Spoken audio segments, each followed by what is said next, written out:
Hey everyone, ArdrethShadow here, and welcome back to Shattered Time Rewind, or Doki Doki Shattered Time Rewind, the updated version.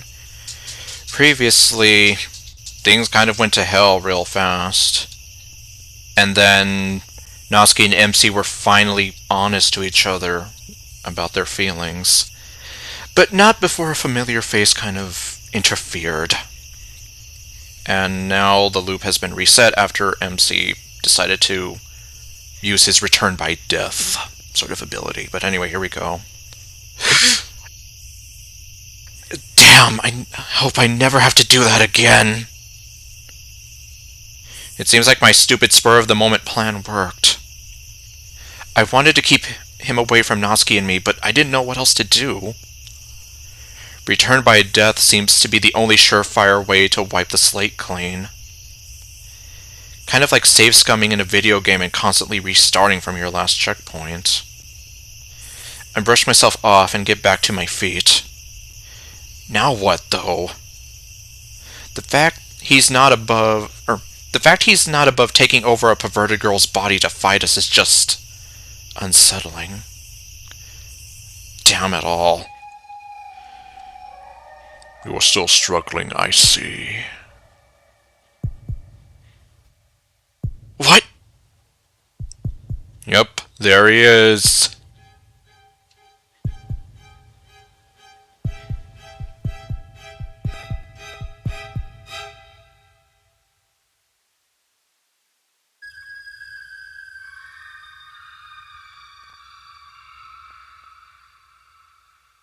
Yeah, sorry, I just had to.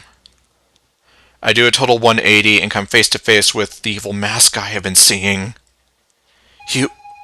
Who are you? I'm merely an omen of death. What of it? Yeah, because technically, no one ever lets the whole song play. Not even I did in the original video, so... Because yes, this definitely does sound menacing.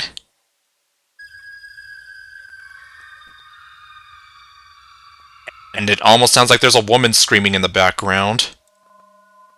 If that's the case, then why are you stalking me? Isn't it obvious? You reek of death itself. The young woman told you, didn't she? The only reason she enacted the ritual the first time was because you met your demise. Yet here you are, walking around like a living corpse. You could say she shares the same fate, thanks to you enacting the same ritual. Alright, fine, you have me on a technicality. So what then? Are you here to take my soul or something? I'd lack that authority. I can only act as a humble guide to lead those who are in need of accepting death. You have not accepted death. If anything, you're continuously fighting against it. You've caught my interest, young Daniel. In fact, I'm going to lend you my assistance. And how's that going to make a difference? You know more about the curse than you did before. Use your imagination. Here. Allow me to give you a gentle push. I was unable to say anything further as he takes a few steps back, blending in with the shadows. As I try to go after him, I notice something on the ground where he was standing before. The hell is this? I reach down and pick it up. I inspect it. Without a doubt. Koto's phone? It is but an imitation of the genuine article. I've done my best to recreate it as best as I could. Okay, I read it right the first time. I do not have the power Lord Articus has, so this is a very weak knockoff. Articus, Tarankos' brother? Do with it what you will. I will be observing and guiding you along the way. He stops talking as he vanishes into the shadows. The phone is unlocked. I should feel bad about invading someone's privacy, but considering I stole and read through Natsuki's diary, you might say I'm used to it by now. I looked at the call log. The last phone call she ever made was to me. That night. That night I wish I could forget about. Wait, the text messages! I go over to the text messages next. The last ones she ever got were from a number I didn't recognize. The stalker? I look over them painstakingly, my hands trembling.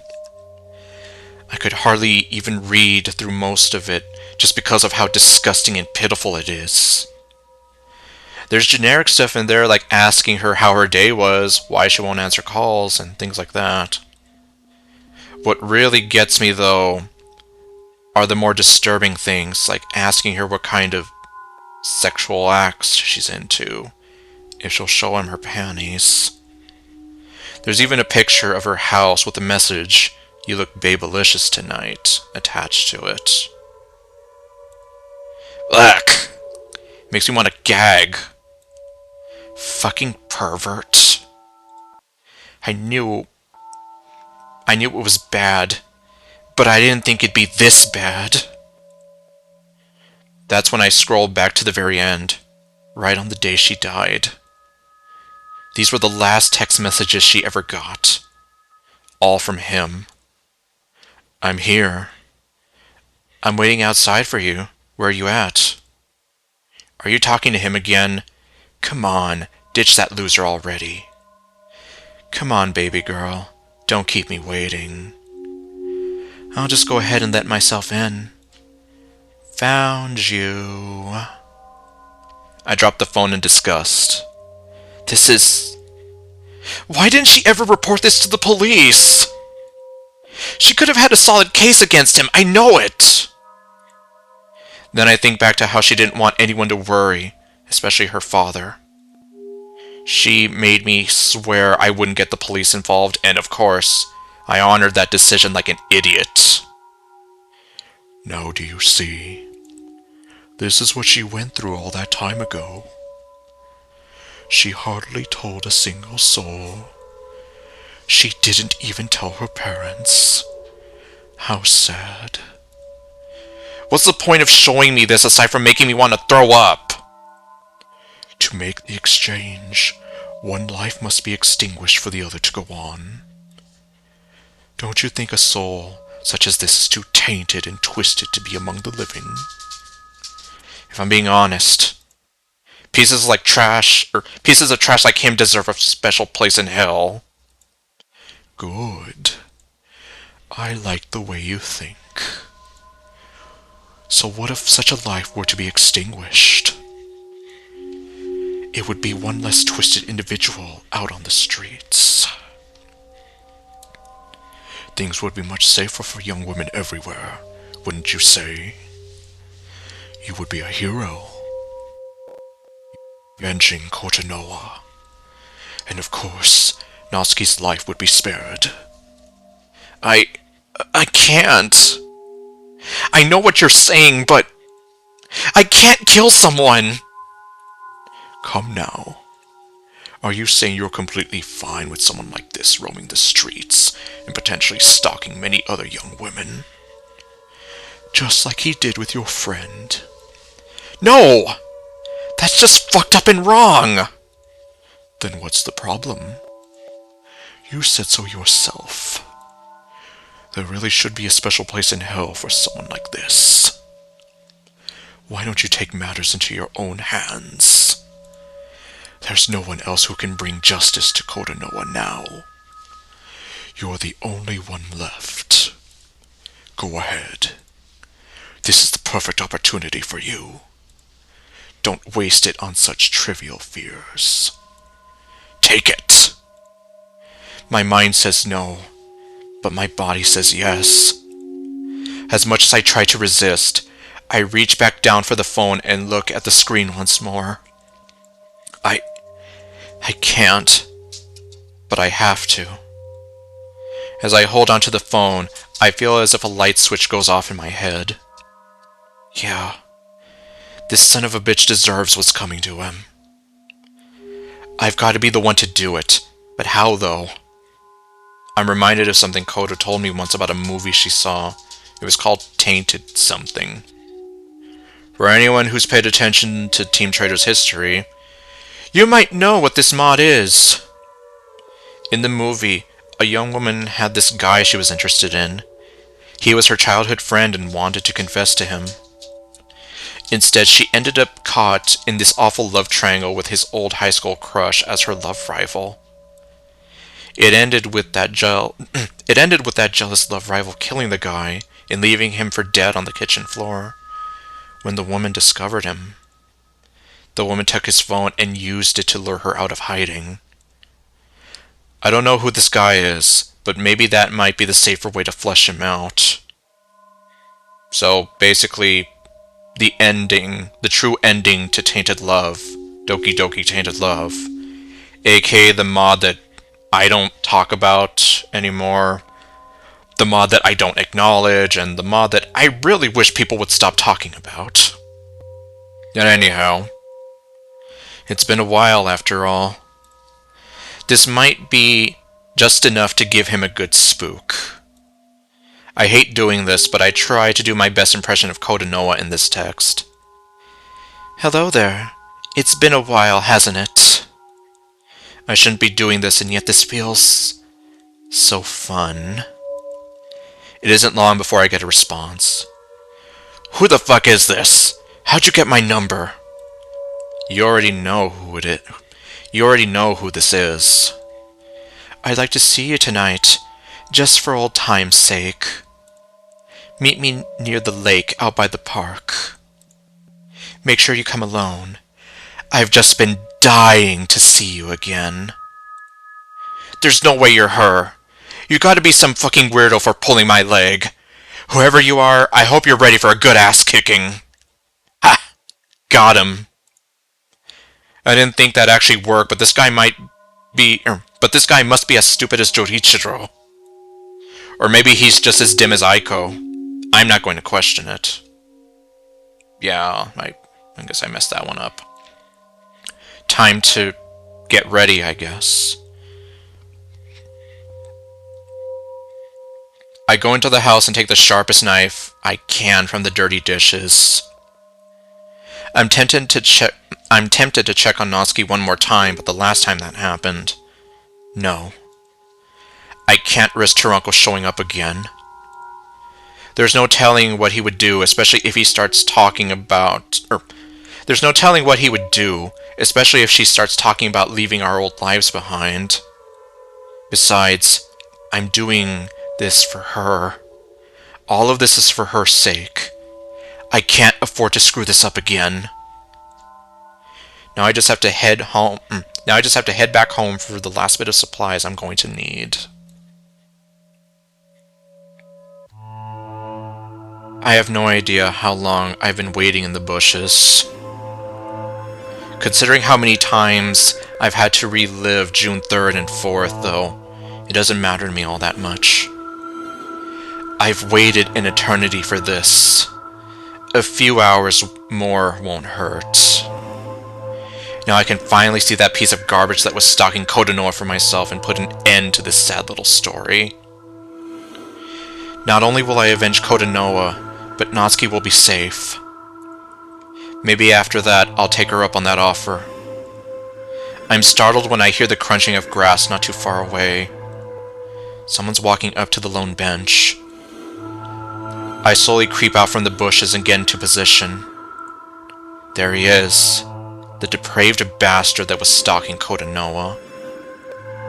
The one that drove her to take her own life. I have the knife in my back pocket and I slowly approach him. As I'm getting closer, I notice that he's wearing the same school uniform. That's right. Kodo said those love letters use the same wording, or use similar wording to his text messages. Remembering those things pisses me off more. With all the things he put Kodo through, I'm going to make sure he pays. Closer. Closer. I reach for the knife in my pocket. I'm going to slash your throat open and look into your eyes as you die, you son of a bitch.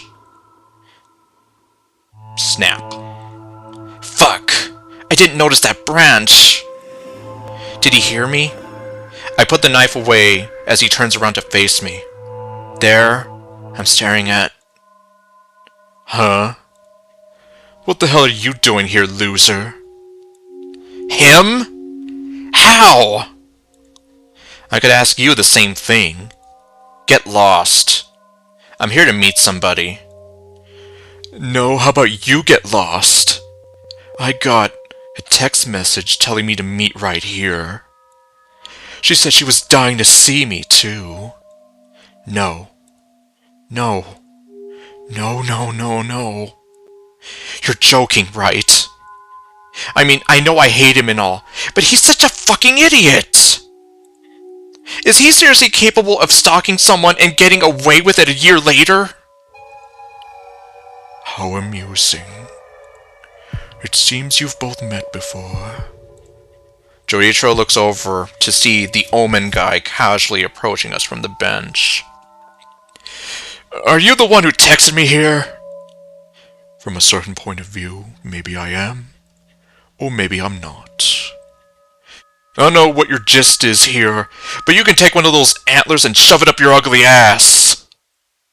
You've got some nerve catfishing not only this loser, but me of all people. Catfishing? Is that what you call it? No, I'm simply bringing together two people bound by fate. Both of you don't seem to know it, but your paths have crossed many times, thanks to knowing one person, Kotanoa Higurashi.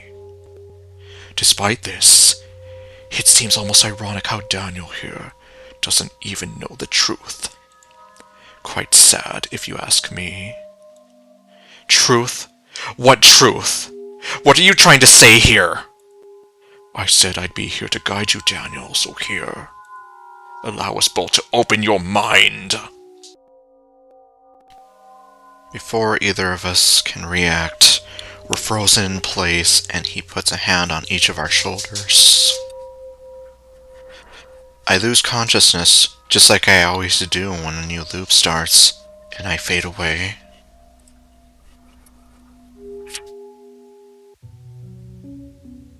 Why am I here? I've brought you both here so the two of you can finally understand the full extent of what happened that night. These are but shadows of the past, so you can't interact with them. Don't worry, Daniel.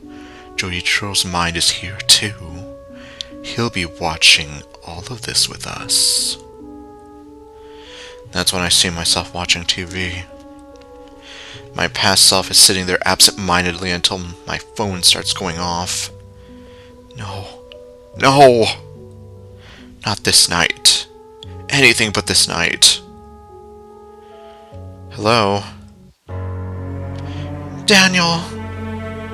Koto, what's the matter? I'm at home right now. Both of my parents are out, so I'm here on my own.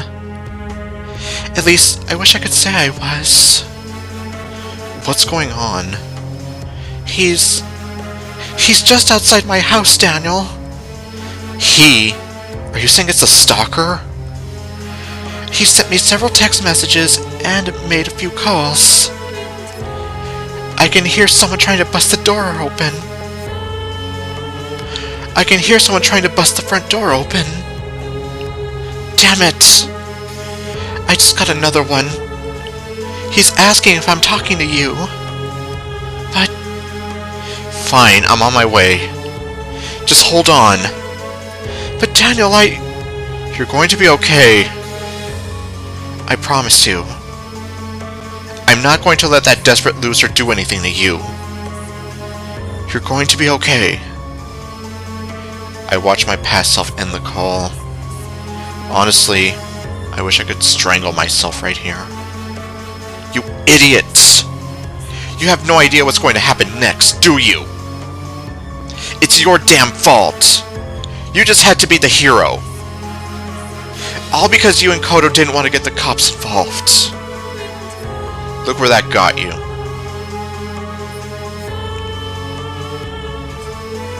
Suddenly, everything changes to Kodono's kitchen. There she is. She has her phone in one hand and a gun in the other. Not just any gun, though. It's the same one that she used to kill herself. So she had it on her while talking to me. I can hear the front door lock being messed with. Kodo slams her phone down as the lock finally gives away. Her phone buzzes with a text notification, but she doesn't bother looking at it. The door swings open. Hey there, baby girl. Jorichiro? The one and only. Get back! The door swings open, revealing Jorichiro standing there provokingly in the doorway. Kodo's hands are trembling as she aims the gun at him.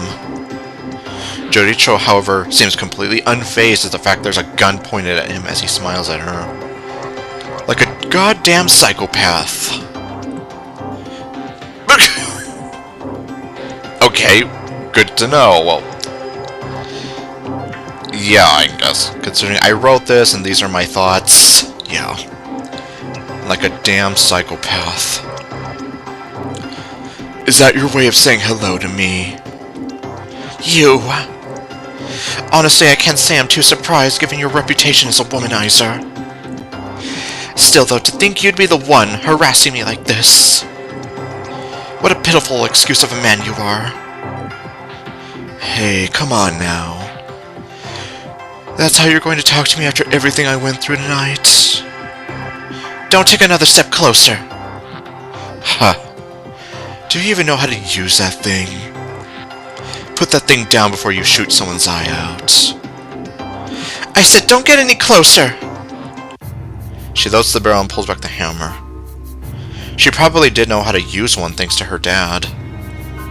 She lowers it as Jorichiro puts both his arms up, dropping a crowbar and a lockpick. Kodo lowers the gun just a little bit more, her hand trembling as she does so. Good girl. Now, why don't we talk this out like normal people here? Kodo looks visibly pissed off as he says that. I wouldn't blame her. Hardly anything he said in those text messages were normal to begin with. Hell, the fact he broke in right now just screams desperation and delusion. Fine. You want to talk? Go ahead. Start talking. Why have you been doing this? Why? Isn't it obvious? I've had a thing for you. I think you look really nice on my arm. I already told you that I'm not interested. You're the one who can't leave well enough alone. Even after I told you I was interested in someone else, you still continue harassing me. Come on. I'm one of the most popular guys in our year. You should be honored that I'm into you. The fact you're using your popularity as an excuse only proves how shallow you are. Even someone as popular like Monica knows better to... Even someone as popular like Monica knows better than to come off as conceited and self-centered as you. Monica might be the most beautiful girl in our year, but you'd rank up there with her in the looks department. Even that nerdy chick she hangs out with is kind of up there too. Her name's Akane, right? I gotta say, she's got it going on in all the right places, like those hips. She's got it going on in all the right places, like those hips. Who would have thought some nerd chick could have a banging body like Monica? Oh, that reminds me.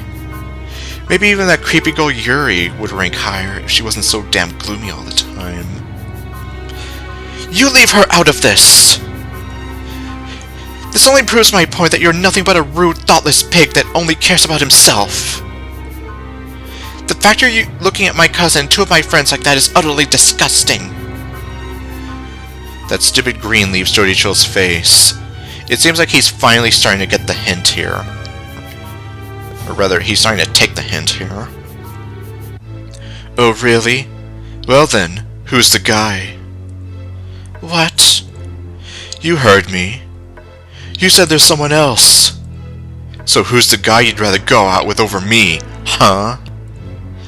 What does it even matter? The point is that I don't even like you. Just leave me alone already. Without warning, Joricho hunches over and then leaps over at Kodo. Before she can even shoot him, he knocks her to the ground. The gun falls out of her hand and clashes to the floor, just a little out of reach from her. I'm sick of playing these mind games with you, bitch! Fess up already! Who do I need to fuck up in the streets to make you go out with me? Is it that skinny loser you're always palling around with? Huh? Kodo is struggling to break free, crying out as his grip tightens around her wrists. Joricho lowers her face to hers, but she turns away, tears streaming down her cheeks. This is just evil. How could he? How could he do this to her? No, please. Stop, get off me.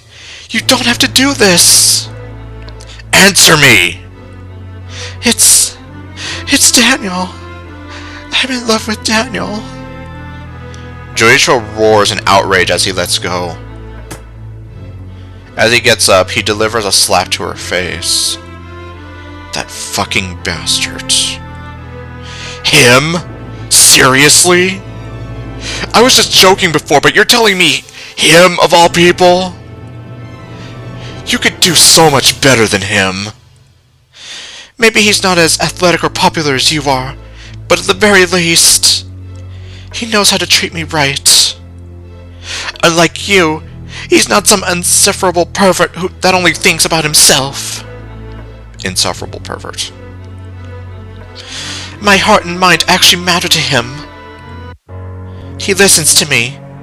Something you're obviously bad at. You no-good little whore!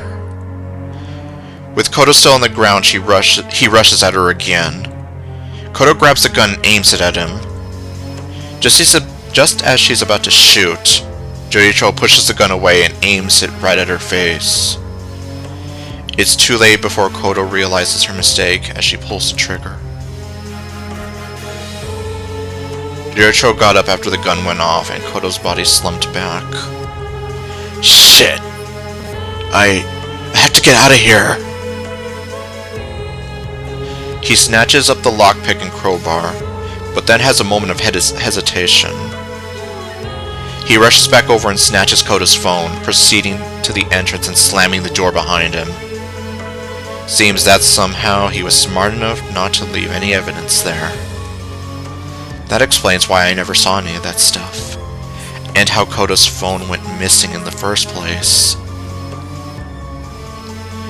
It's not long after that I arrived. With just 2 minutes of delay, I missed that son of a bitch. I still remember this night in my head as if it happened yesterday. And now, I have to go through it all over again. I had been running as fast as I could to her house, hoping I could at the very least scare off the stalker. I got there, but there wasn't anyone outside. Kodo practically begged me not to call the cops before. And like a goddamn idiot, I didn't call them. All because I wanted to respect her wishes. I stepped inside the house, and that's when... Kodo? Kodo? My legs felt so weak the moment I saw her. My stomach tied itself in knots. I thought I was going to throw up upon seeing her. Are you... okay? What do you think, Sherlock? Does she look okay to you? This is all your fault! Kodo, I'm sorry, Kodo. You fucking idiot! You're nothing but a failure, just like my father used to say. I yell internally at my past self as I try in vain to strangle him. Why didn't you call the police when you had the chance? They probably would have gotten here faster anyway.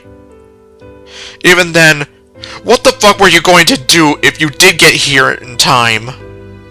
If you did get there in time? How are you even going to handle that piece of shit, Jorichiro? My past self takes her hand in his, the hand not holding the gun. I'm sorry. I couldn't protect you. I couldn't keep my promise. One stupid mistake, and I lost her forever. Since that day, I never forgave myself for being such a goddamn failure.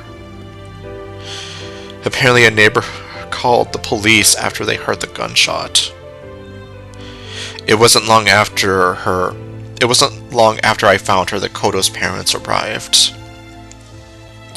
Kotonoa's mother, Tsubasa, erupted into tears. She rushed over and immediately pulled me close to her, letting me cry on her shoulder. Hironobu, her father, stood there silently before burying his eyes in his arm as he propped himself up against the wall, trying to hide his tears. The police got there after a while.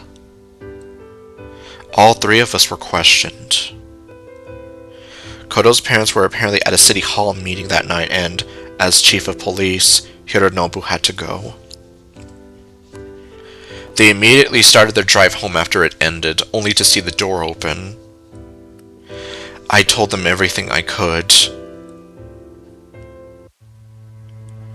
An investigation was opened, and it was noted by her father how her phone was nowhere in the house. Police interviewed the faculty and staff at our school, as well as some of the students. I'm not sure if they ever spoke with Jorichiro, but I wouldn't be surprised if that damn liar denied ever having to do anything with her. All the while, the atmosphere became very heavy with fear and chaos.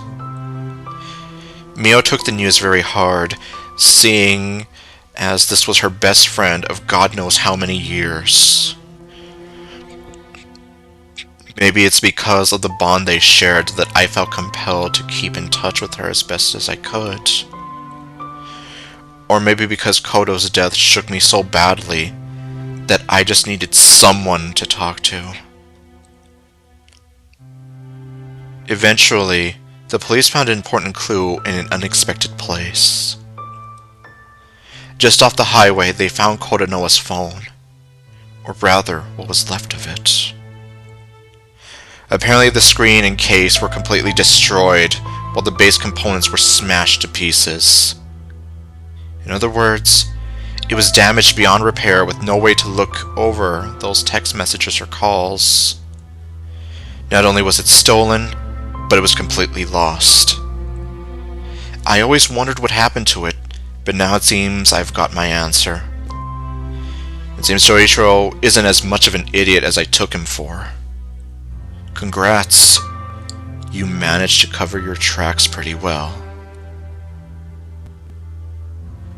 Since they couldn't really inspect the text messages or look into anything else incriminating on her phone,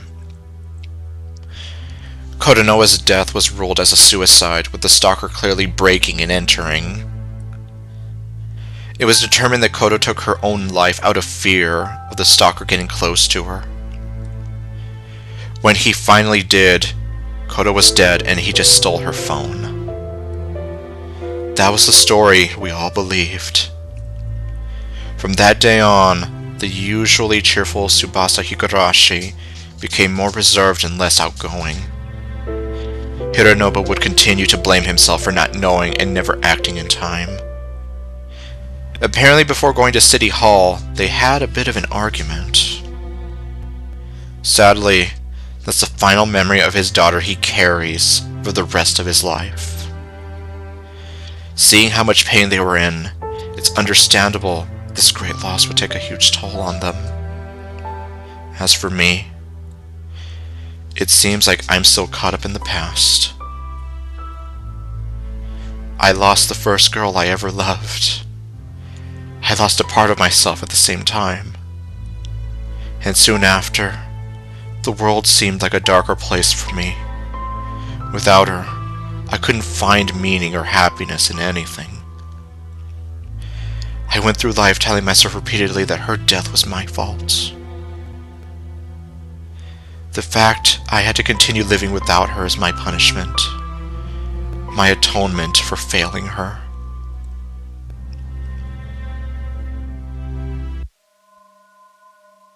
So I added a bit to that scene just to make sure everything seemed a lot clearer. And then, because people still complained that this MC was annoyingly edgy for no reason, I went back and I basically spelled it out clear as day.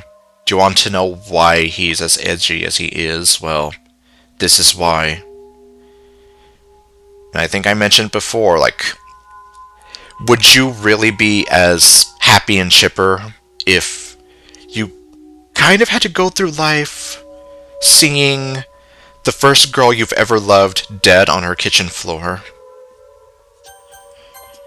Yeah, I honestly didn't think so. So he basically sees this as his punishment for failing Kodonoa, having to live the rest of his life without her. And because of that, well, like he said, the world seems like a darker place to him, so not like he really wanted to talk to anyone, and he basically distanced himself from the people who, well, he didn't either care about or he didn't want to get close to. Mio probably being the sole exception in this case. I'm back. I look over to see Jorichiro still standing where he was. Then I look over to see the omen glooming over us. So now you know the truth about the shared history you have. Jorichiro and the stalker you hoped would suffer are one and the same. At long last, you know the truth, Daniel. What you do next is completely up to you. Are you going to make him suffer like you said you would? Or are you just going to turn a blind eye and let him get away with murder? Murder? I didn't kill her. She was trying to kill me back there. If anything, her clumsy ass got herself killed. Shut up. What? I said shut up! I reached over for the knife. My blood was boiling at the very sight of that piece of garbage. I could see the terror in his face. It made me happy. I brandished the knife, the blade glinting in the moonlight. What are you going to do with that? I can feel the rush of adrenaline coursing through my veins. Combined with the burning hatred in my heart, I feel like I could take on the world. My grip tightens on the knife. Jorichiro takes a step back. No, there's no escape. I waste no time and lunge at him, similar to what he did to Kodonoa. I don't care how much stronger he is than me. I'll make this son of a bitch pay for what he did, even if it kills me. He resists, keeping me at bay as he holds his arms out. He's not letting up. I take a moment to go for his throat and crush his windpipe while he's distracted by the knife. His pride probably wouldn't let him, but I want to make sure there's no screaming for help. No one's going to come and help you. His arms weaken a little as he starts choking. I push back again, but it still doesn't seem like it's enough. I bash my skull against his to try and make him slip up. He lets out a cry of pain as he manages to throw me off him, coughing loudly as he tries to take deep breaths. The fuck is up with you? I didn't do a goddamn thing to you! Did you already forget what you did to Kodonoa? Did you already forget what you did to Kodonoa? You're still going on about that? That was last year! Fuck, man, just let it go already! No! Maybe you didn't pull the trigger, but you're guilty of stalking and harassment. Jail is too much of a luxury for people like you. The police aren't going to make you pay for what you did, but I am. I didn't do anything! Liar! I saw your memories, you dumb fuck! So don't bother trying to weasel your way out of this. This goes beyond being some annoying pain in the ass for Destiny to enjoy in. You stalked Kodanoa and made her live in constant fear. Almost to the point she wasn't herself anymore. Oh no, but you didn't do anything, right? You didn't do a goddamn thing to her, right? All you did was text her harassing messages and stalked her. Then you broke into her house like a goddamn psychopath because you couldn't handle her rejecting you. But oh no, there's nothing wrong with that according to you. I swear, you're so damn stupid! How shameless can one person be? Either your head is so far up your ass, or you're even stupider than I thought you were. Fine, so what if I did? No skin off my nose. I moved on from that, so maybe you should get a grip and move on too. I get back to my feet, and Joichiro tenses up, finally realizing that I mean business. His life is at stake here, and he knows it. It looks like neither of us is going to stop until one of us ends up dead. Fine by me. Even if I die, I can just return by death over and over again until he pays. As I go at him again, Joichiro jumps to his feet and manages to deliver a swift kick to my side. He takes his chance to grab my hand with a knife and twist it sharply to make me drop it. He then returns the favor of my headbutt from earlier to temporarily daze me. As I stumble back, he grabs the knife and stabs me in the gut. The intense pain paralyzes me. He lets go of the knife and backs away slightly. Not so tough now, are you? Wanna bet? Too busy gloating, he's surprised when I put him in a headlock. As he struggles, I pull the knife out of my stomach and give him a stab to the eye. He screams out in pain as I twist the knife in my hand. I pull it out and kick him away. You have to admit, you're pretty stupid for falling for this. You get a text message from a dead girl, and what's the first thing you do? You take the bait. You threaten me and fall right into my little trap. Hook, line, and sinker. Still reeling from painfully having an eye gouged out, he lunges and tries to take a swing at me. I dodge without much effort and deliver a sweeping kick of my own in return. The hell is wrong with you? If I'm so fucked up for what I did to Kodanoa, then you're just as fucked up as me. No. You stalked an innocent woman and drove her to her death. I'm here to wipe the earth of pathetic pieces of trash like you. We are not the same.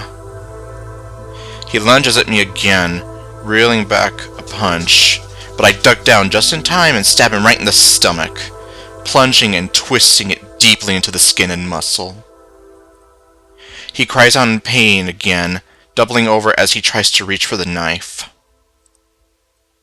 He's lost a lot of blood at this point, and his attacks aren't so strong now.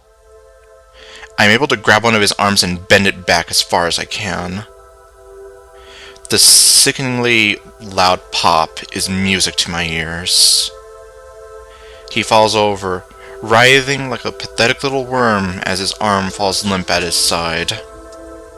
So this is the school soccer star. Not so tough now, are you? No, more. Wow. I thought you were made of tougher stuff, Joichiro. Look at you, just squirming around on the floor like a sad little worm. I reach back down and pull the knife out of... I reach back down and pull the knife out from his stomach, causing him to cry out in pain again. Come on, Jorichiro! Get up! We're not done here! As he flops over in an attempt to get up, I put my foot down on his ribcage and step down as hard as I can. I revel in the sound of his ribs cracking. It's just so satisfying. The sensation, this feeling, this power. I don't know what's come over me, but I love this feeling. He winces and cries out some more, although clearly he's having a lot of trouble breathing now. He tries in vain to pull himself away from my hold. I press down harder on his ribs. Aw, look at the little worm. You wanna cry? I grab him at the collar of his shirt and drag him over to the lake. Why? You've only done this to yourself. You lit the fire. Now watch it burn. No, No more playing innocent. No more getting away with sexual harassment or bullying. Honestly, even death is too good for you. So I'm just going to take my sweet time here. I throw him down right at the edge of the lake. At this point, he's too weak to move, let alone defend himself. I kneel down and grab the back of his head. It is time, Daniel. Do it. Make the sacrifice. I waste no time as I shove his face into the lake, firmly gripping his head to make sure he doesn't try to come up for air. He thrashes around weakly for a while until his movements start slowing down. Eventually, his body goes limp. It's done. I let go of him, get up, and look over my work.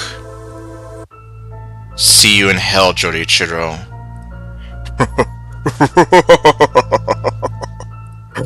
That was a truly amazing display. You are everything I'd hoped you'd be, Daniel. Just as I get up, the earth trembles beneath my feet, violently shaking and nearly knocking me over. I fall over and grab onto a nearby tree to keep my balance. I can't explain why, but I think I can almost feel the fabric of time and space shuffling around us. Then, after a few seconds, everything stops. The hell was that? The deed is done, Daniel. You did good. You've successfully avenged Kodonoha and saved Natsuki's life. The tremors just now are an indication of your success, though Turankos is satisfied. With Jorichiro taken care of, what are you going to do now? Oh, I'm not done yet. I can't leave this corpse out here for everyone to see. I get back to my feet and regain my balance. I walk back over to the bushes and lug out a large sandbag and some rope. I tie one end to the sandbag and the other to Jorichiro's ankle as tight as I can. Then, with what strength I have, I heave the sandbag into the lake, and Jorichiro's carcass is dragged below the water with it. Good riddance. I make my way over to the bushes again, and look over at the wheeled cart I took from Mom's garden. I did my best to make sure I brought everything I needed, including a way to take care of the murderer. Besides that, I also brought a first aid kit with me in case things didn't go quite as planned. Wincing from the stab wound in my torso, I'd say it was good thinking on my part. He didn't stab anything important, thankfully. I'm able to apply some hydrogen peroxide to it and make it sting like hell, before properly bandaging everything up. I think that'll be good enough for now. I'd like to hope no one ever finds out about this, considering there's no way I can even explain how it happened, or even why. Alright, so you've done away with the evidence. What? Now what? Now there's just one last stop I have to make. And I think by now... well, if it isn't obvious, I did pay some bit of... well, I guess not tribute, but... let's just say... a rather infamous mod that came out some few years back. I kind of took the basic idea and I put my own spin on it. That being Doki Doki Amor Fati. And that whole sequence is kind of like my take on that church scene with MC versus Monica. Despite the earthquake going on, it looks like there wasn't any major damage done. Everything looks intact and nothing is out of place. Did anyone else even feel that? Not like I'm going to ask anyone right now, but no one's out here looking for potential damage. I guess there's nothing to worry about. Best to keep moving.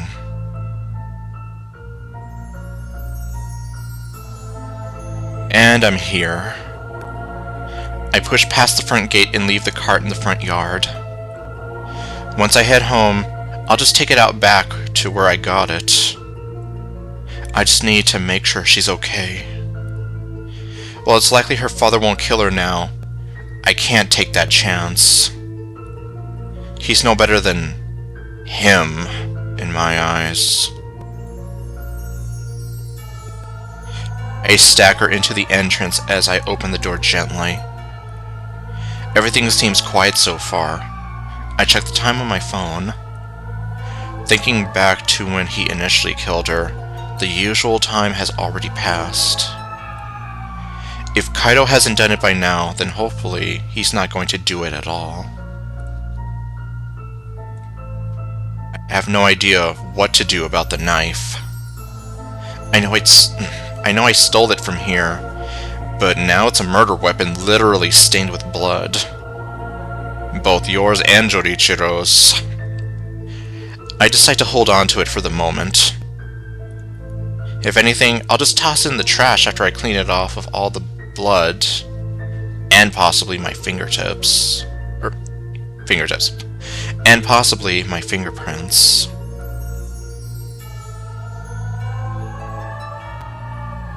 I'm very careful as I make my way upstairs and proceed with caution down the hall.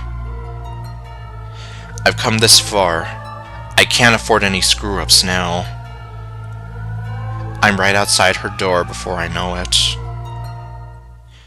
I proceed to gently open the door. There, looking out at the window, is Natsuki, alive and well. Huh. Did she feel the earthquake too? She turns around, almost ready to scream until she sees me. Her fear turns to concern as she rushes over to me, the pendant dangling from her neck. Daniel, what happened to you? You look like hell. I've been through hell and back. Yeah, I'll say. I can't believe you stuck a fork in the power outlet like that. What were you thinking, you idiot? I did what I could to get you away from him. Tarancas? I give a solemn nod. Thankfully, I haven't heard anything from him or Amy. You have no idea how happy I am to see you alive. There was that earthquake just a while ago, and She wraps her arms around me without warning, embracing me as tight as she can. I wince in pain as I feel the stab wound acting up. She lets go of me. What's wrong? Did you get hurt? That's not important right now. I just wanted to make sure you were safe. If you mean safe from my dad, yeah, I think so. Safe from Tarancas? I have no idea. Did you feel that earthquake, though? What was that? Yeah. It happened right after I was done taking care of business. Business? Daniel, what's up with you? You're kind of freaking me out here. That didn't scare you even a little bit?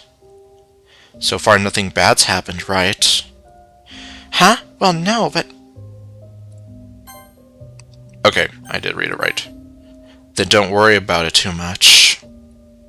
Besides, it's over now. There wasn't even any damage out there that I saw.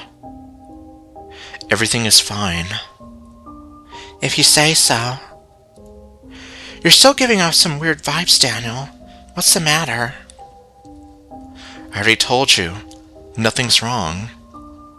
In fact, things are going to be a lot better now. I finally managed to satisfy... Dang it. I finally managed to satisfy the conditions of the curse. Really? Wait, what do you mean? The only way to do that is to make that exchange. You're not telling me that you... No, your father's okay. In fact, I came here specifically to make sure he hadn't done anything yet. The details aren't important right now, but what matters is that things are going to be fine for you. Natsuki looks at me very hesitantly. She takes a few steps back. What is it? What happened to you? This isn't you talking. Is it Tarankos? Tarankos has nothing to do with this, Natsuki. We're free now. We don't have to run away anymore. We can live out our lives and make things the way we want them to be. Even if your father does try anything, I can stop him like I did with Joichiro. Joichiro? What does that douchebag have to do with this? I'm not sure how to word it to her, or even if I should tell her. Yeah, not the smartest move he made there. Just blabbing away his secrets. It seems I don't have to, as a look of horror spreads on her face. Did you actually... He killed Kotonoha. Huh?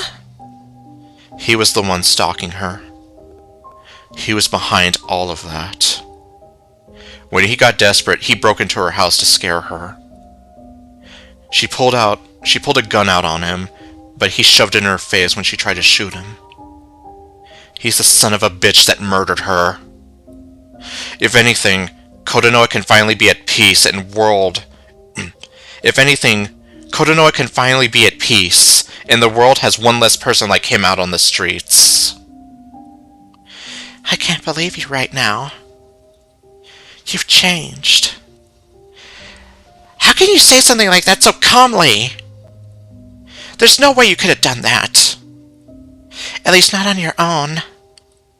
Did Tarankos poison your mind or something? I don't want to hear another word about Tarankos. I'm feeling better than ever, Natsuki. This sensation, this power.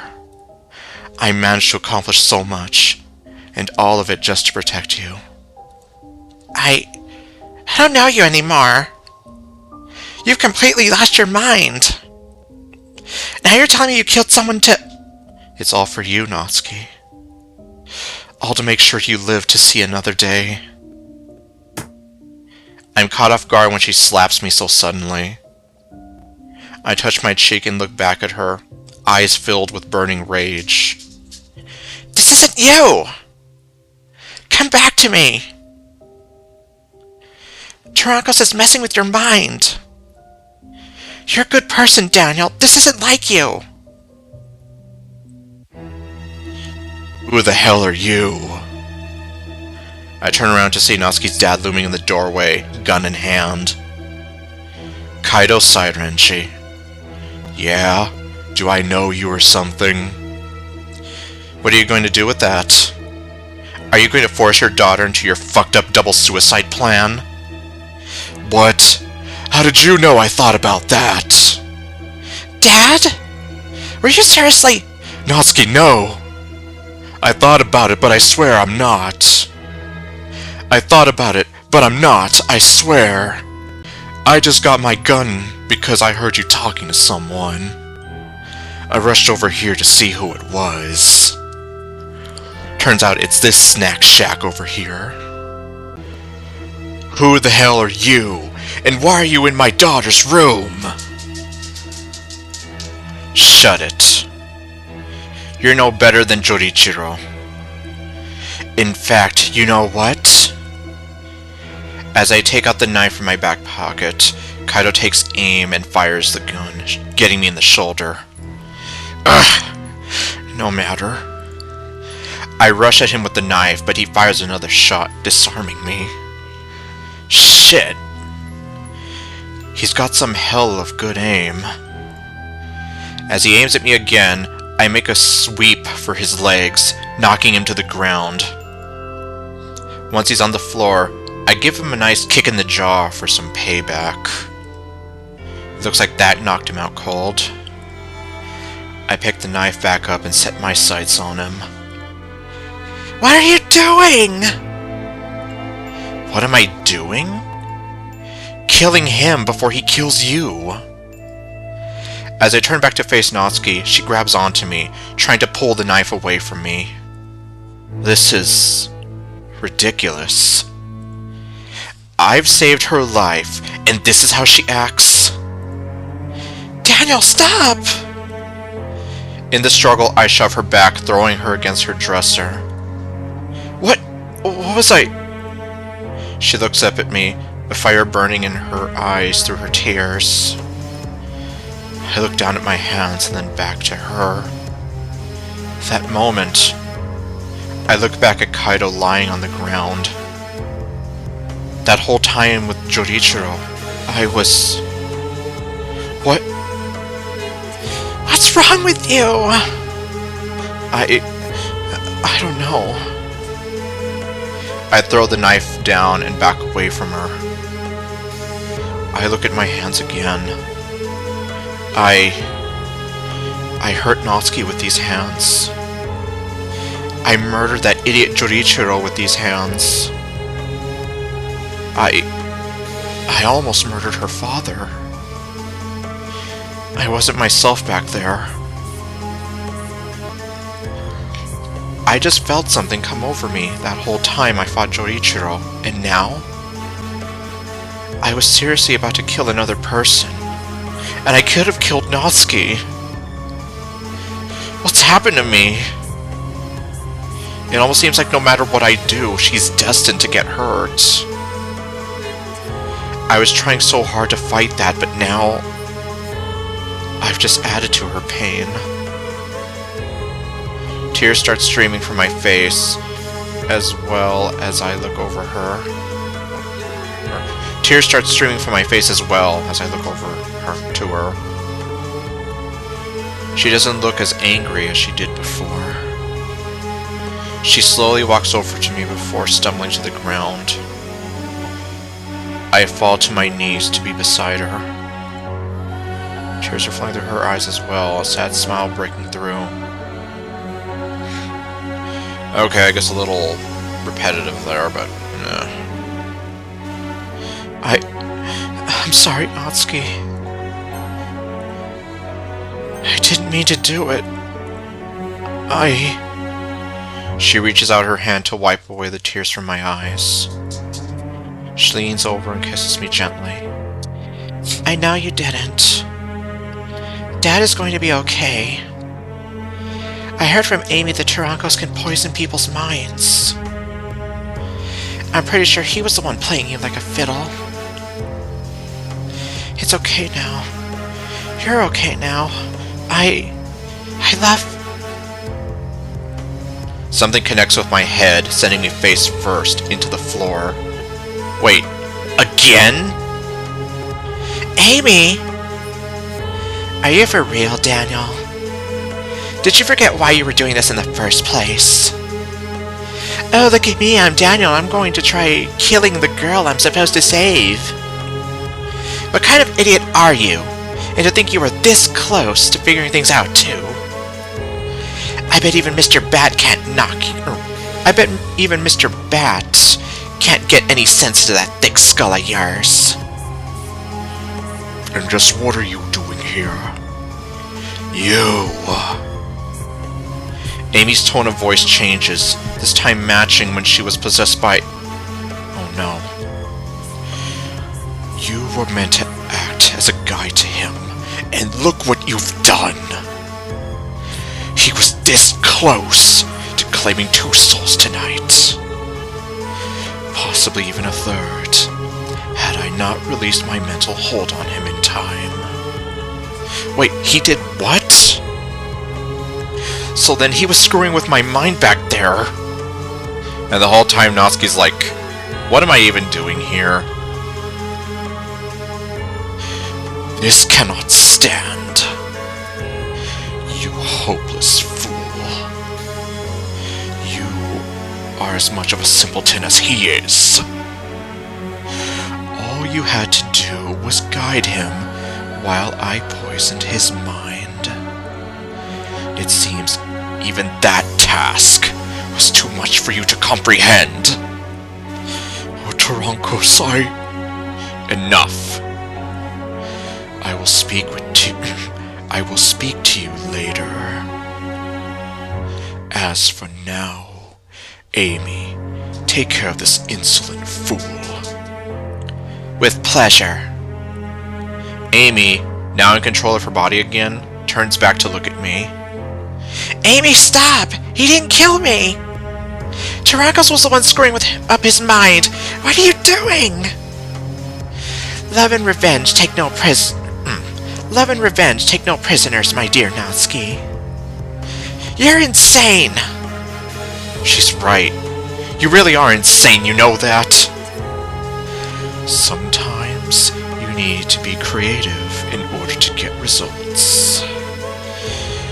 Much like I had to be creative when I tinkered with Natsuki's emotions. What? Yes. After a gentle push from me, Daniel admitted the truth behind Amy's death. Just as he revealed those finer details of her demise, I took it upon myself to simply amplify some of those hurt emotions and direct all that anger toward Daniel. Okay. Oops. Yeah, I guess... when fixing this, I guess... yeah. I guess I didn't account for that. You're the reason I blurted that out? So that was you the entire time? Yeah, because... it used to be that right after he says that, then she would be like... but then I added that line, and oops, well... No wonder I felt like I lost control. So not only did you mess with his mind, but you messed with mine too? Precisely my point. Admittedly, tinkering with emotions such as love and anger were my sister's specialty. Although, I think I'm starting to get the hang of things. Love. Such a pointless emotion. I did away with such feelings a long time ago. Ironically, it is because of love I have you both wrapped around my finger.